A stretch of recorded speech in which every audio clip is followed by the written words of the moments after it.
السلام علیکم دوستوں. تو پچھلے دنوں لاہور کے اچرا بازار میں ایک موب ایک خاتون کو گھیرتا ہے کیونکہ اس خاتون نے ایک ایسا لباس پہنا ہوا ہوتا ہے جس میں عربی میں لفظ ہلوا یا حلوہ لکھا ہوا ہوتا ہے. اس لفظ کا معنی تو اردو زبان میں سویٹ یا خوبصورت کے ہیں، لیکن جو علامہ صاحب لوگوں کو یہ بتاتے ہیں کہ یہ لفظ قرآن کی گستاخی ہے، انہیں خود بھی ایک انٹرویو میں اس بات کو ایڈمٹ کرتے ہیں کہ انہیں خود بھی اس لفظ کا بالکل مطلب نہیں پتا، لیکن اس کے باوجود وہ ہجوم اس خاتون سے لباس اتارنے کا مطالبہ کرتا ہے اور انہیں برقع دیتا ہے کہ آپ یہ برقع پہن لیں، اور ساتھ ہی ساتھ وہ ہجوم ان کے اوپر گستاخی کے فتوے بھی لگا دیتا ہے. اس پورے واقعے میں پولیس وہاں پر پہنچتی ہے اور وہ جو لیڈی پولیس آفیسر ہوتی ہے وہ خاتون کو اس ہجوم سے لے کر نکل جاتی ہے. اس کے باوجود لوگ اس پولیس گاڑی کا پیچھا کرتے ہیں اور نعرے بھی لگاتے ہیں گستاخی کے. اس خاتون کا وہ لباس پہننا درست تھا یا غلط، اس کے اوپر تو بعد میں آتے ہیں، لیکن سب سے پہلے اس چیز پر بات کرتے ہیں کہ آیا ایک چھوٹی سی بات پر ہماری پاکستانی عوام اس قدر سیخ پا کیوں ہو جاتی ہے، دوسروں کے اوپر گستاخی کے فتوے لگانا شروع کر دیتی ہے. تو اس بات کے سب سے بڑے ذمہ دار ہمارے ہی علماء کرام ہیں. ہمارے معاشرے میں ایک بات بہت زیادہ امپلیمنٹ کر دی گئی ہے کہ ہمارے علماء کرام یا مولوی حضرات کوئی بھی بات کریں تو لوگوں کو اس بات کو بغیر کسی تحقیق کے تسلیم کرنی پڑتی ہے، اور اگر آپ اس بات کو تسلیم نہیں کریں گے تو علماء کی طرف سے آپ کو گستاخ اور مرتد ڈکلیئر کر دیا جائے گا، پھر چاہے وہ بات قرآن و حدیث کے مخالف ہی کیوں نہ ہو. اور اگر غلطی سے آپ نے علماء سے یہ بات پوچھ لی کہ آپ یہ جو فتویٰ دے رہے ہیں کسی کے خلاف، یہ قرآن کی کون سی آیت کون سی حدیث سے منسوب ہے، تو وہ آپ کو بھی گستاخ ڈکلیئر کر دیں گے. آپ کو یاد ہوگا مردان کے عبدالولی خان یونیورسٹی میں مشال خان کو صرف اسی غلط فہمی کی بنیاد پر لوگوں نے گستاخ ڈکلیئر کیا اور اسے پورے ایک ہجوم نے یونیورسٹی ہاسٹل کے اندر ہی بے دردی سے قتل کیا. اس کے بعد اس کی والدہ کہتی ہیں کہ جب اس نے مشال خان کے ہاتھوں کو چوما تو اس کے ہاتھوں کی ساری انگلیاں ٹوٹی ہوئی تھی. اس کے علاوہ آپ کو سیالکوٹ میں سری لنکن مینیجر کا قتل تو یاد ہی ہوگا، جس کو فیکٹری ورکرز نے ایک گستاخ پہلے ڈکلیئر کیا، اس کے بعد باہر سے لوگ اس ہجوم میں شامل ہوئے. سب سے پہلے اس کو بے دردی سے سری لنکن مینیجر کو قتل کیا گیا، اس کے بعد اس کی لاش کو بھی آگ لگا دیا گیا، اور پوری انٹرنیشنل کمیونٹی میں ہماری جو بدنامی ہوئی وہ الگ. اس کے علاوہ آپ کو پچھلے سال جڑاوالا کا واقعہ تو یاد ہی ہوگا، جس میں ایک غلط فہمی کی بنیاد پر، ایک چھوٹی سی خبر کی بنیاد پر ایک پوری کرسچن کمیونٹی کے گھروں کو، ان کے چرچز کو توڑا گیا، ان کو آگ لگائی گئی، ان کے مال و اسباب کو لوٹا گیا. صرف یہاں تک ہی نہیں، ان کے قبرستانوں میں گئے اور وہاں کی جو قبریں تھیں ان کو بھی توڑا گیا، ان کی بھی بے حرمتی کی گئی. کئی لوگوں نے رات کو کھیتوں میں چھپ کر اپنی جانیں اور عزتیں محفوظ کی. اس کے علاوہ خوشاب میں ایک بینک مینیجر کو اس کے اپنے سیکیورٹی گارڈ نے صرف اس وجہ سے قتل کر دیا کہ وہ سیکیورٹی گارڈ نماز پڑھنے کے بہانے ڈیوٹی سے اکثر غائب رہتا تھا. اسے قتل کرنے کے بعد وہ سیکیورٹی گارڈ اتنے فاتحانہ انداز سے ہجوم لے کر نکلا کہ جیسے پتہ نہیں اس نے کتنا بڑا کارنامہ سر انجام دے دیا ہے. وہ نعرے لگاتا ہوا جاتا ہے، لوگ اس کے گلے میں پھولوں کے ہار پہناتے ہیں، اور جس مولوی کی باتوں میں آ کر اس نے یہ قتل کیا تھا وہ مولوی بھی اسے شاباشی دیتا ہے. لیکن جب اس سیکیورٹی گارڈ کو پولیس والے پکڑ لیتے ہیں تو وہ مولوی صاحب اپنی ہی باتوں سے مکر جاتے ہیں اور وہ کہتے ہیں کہ مجھے تب پورے واقعے کا علم نہیں تھا، میں تو صرف یہی سمجھ رہا تھا کہ اس نے کسی گستاخ کو قتل کر دیا ہے. تو 90 کی دہائی سے لے کر اب تک اس طرح کے تقریباً 100 واقعات پیش آ چکے ہیں، اور ان واقعات میں جو بھی عاشقان رسول، عاشقان اسلام پکڑے جاتے ہیں وہ پہلے بڑی خوشی سے تو یہ کہہ دیتے ہیں کہ ہم پھانسی کے پھندے کو چوم لیں گے، لیکن جب انہیں پھانسی کی سزا دی جاتی ہے تو وہ فوراً سے پہلے ہی ضمانت کے لیے اپلائی کر دیتے ہیں. اور جن علماء کرام اور مولویوں کی باتوں میں آ کر وہ اس طرح کے اقدامات اٹھاتے ہیں، وہ علماء کرام اور مولوی بھی اپنی باتوں سے بات میں مکر جاتے ہیں، کہیں پولیس انہیں ہی نہ پکڑ لے. اور لوگوں میں پوری ایک کمپین چلائی جاتی ہے کہ اس طرح کے واقعات صرف علماء کو بدنام کرنے کے لیے حکومت کرتی ہے، یا کافر اس طرح کی سازشیں کرتے ہیں تاکہ ہمارے جو معزز علماء کرام ہیں وہ بدنام ہو سکیں.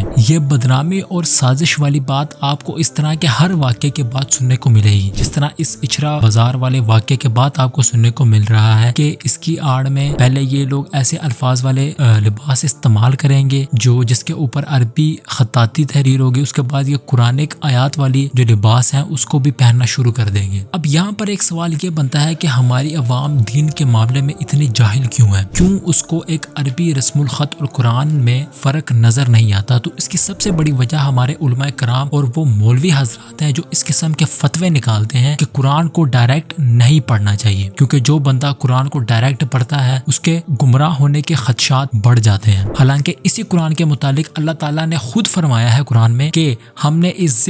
قرآن کو لوگوں کے سمجھنے کے لیے آسان بنایا ہے، نہ کہ کسی مولوی کے سمجھنے کے لیے آسان بنایا بنایا ہے. لیکن ہمارے علماء حضرات اللہ تعالیٰ کے کلام کے الٹ ہمیشہ بات کرتے ہیں کہ کہیں کوئی قرآن پڑھ کے سمجھ نہ جائے اور ان مولویوں اور ان علماء کرام نے جو چالاکیاں جن چالاکیوں سے دین کے نام پر ایک پورا بزنس کھڑا کیا ہوا ہے وہ بزنس کہیں گر نہ جائے یا وہ بزنس وہ ختم نہ ہو جائے. اور اگر آپ اس قسم کی آیاتیں علماء کے سامنے بیان کرنی شروع کر دیں گے تو وہ فوراً سے پہلے آپ کو گستاخ ڈکلیئر کریں گے اور آپ سے یہ کہیں گے کہ آپ کو علماء سے بات کرنے کی تمیز نہیں. اور ساتھ ہی ساتھ جو ان کے پیروکار ہوں گے ان کو ماننے والے ہوں گے ان کہیں گے کہ آپ کے سامنے علماء کی گستاخی ہو رہی ہے اور آپ کچھ نہیں کر پا رہے. اور وہ جو موب ہوگا وہ ہجوم آپ پر چڑھ دوڑے گا اور آپ کو شہید کر کے اپنی جنت پکی کروا لے گا. حالانکہ یہی علماء حضرات اور یہی مولوی آپ کو حضرت عمر کا وہ واقعہ ضرور سنائیں گے کہ حضرت عمر سے ممبر کے اوپر ہی لوگوں نے کرتے کے متعلق سوال کیا تھا. حالانکہ ہمارے علماء حضرات حضرت عمر سے بھی زیادہ معتبر ہیں کہ آپ ان سے سوال نہیں کر سکتے. اب اگر اس لباس کی بات کر لی جائے تو یہ لباس ایک کویتی برانڈ کا ہے کہ جس کے اوپر اس قسم کے عربی رسم الخط میں خطاطی ہوئی ہوتی ہے. میرے حساب سے پاکستانی معاشرے میں اور اس قسم کے معاشرے میں ایسا لباس پہننے کی بالکل ہی ضرورت نہیں ہے. کیونکہ اگر آپ اس قسم کا لباس پہنیں گے تو اس طرح کی سچویشن کریٹ ہو جائے گی جہاں پر آپ کو اپنی ہی جان کے لالے پڑ جائیں گے. لیکن اسی طرح کے خطاطی والے کئی لباس آپ کو کئی برانڈز پاکستان میں بھی مل جائیں گے. آپ کے واش رومز میں جو شیمپو موجود ہوتا ہے اس کے اوپر بھی عربی میں ڈسکرپشن موجود ہوتی ہے. لیکن وہاں پر آپ کو کسی بھی مولوی یا عالم کی طرف سے فتویٰ نظر نہیں آئے گا. اس کے علاوہ جو واش رومز کے اندر جو پبلک ٹوائلٹس کے اندر شیعہ کافر کے جو نعرے لکھے ہوئے ہوتے ہیں حالانکہ جو شیعہ کا لفظ ہے وہ قرآن میں آیا ہے. تو سب سے بڑی گستاخی تو تب